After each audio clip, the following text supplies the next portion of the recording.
As I sit here in front of one of our church facilities that, as you can see, is in the process of being torn down, a facility that we purchased near or around the mid-'80s that extended our ability to have our children's program, our school, and our technology center operating out of it. We're getting ready to make way for a much larger facility designed to offer classrooms and training and seminars and fellowship called The Grove. I can't help but think as I look at the dismantling process that this facility is going through about the life of Joseph and the various detours that God took him through that included some dismantling of his comfort level, some breaking down of his conveniences in order to do something much bigger that God had in mind for him. God put him in the pit in order to take him to the palace. He was accused falsely of rape, which caused him to wind up being in prison in order to get him to Egypt to teach him lessons in leadership so that he could fulfill his ultimate purpose in programming. So as I sit here on these steps and I look at walls being torn out and now down to stubs and not too long from now will be totally collapsed.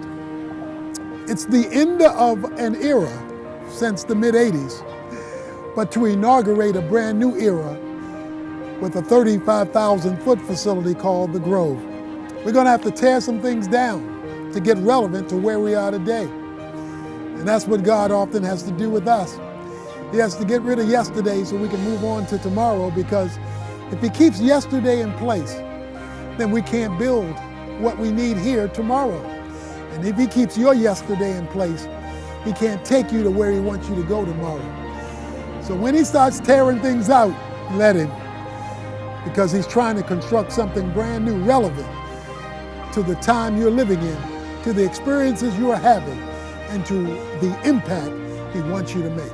We have to be willing to let go of some things in yesterday in order to get what he has for us tomorrow, like Joseph, who had to let go of some history, let go of some relationships, let go of some evil even that had been done to him in order to experience what God had for him. God often has to remodel us, tear down some walls, remove some impediments, because what we had yesterday just doesn't fit for where he's taking us tomorrow. So as you look at the remodeling that's going on in your life, the detours, you had one plan and God comes up with another one, just realize God does it for good. And so you can say like Joseph, it may have been evil along the way, but you brought me to this place, a place of power, usefulness, and of impact.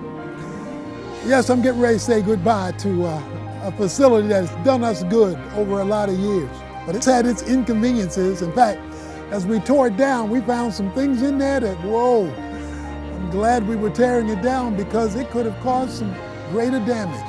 Just didn't know it. God is in the process of remodeling us to tear down the old, to give us the new, because where he's taking you, where he's taking me, where he's taking us, is better and bigger than where we've come from.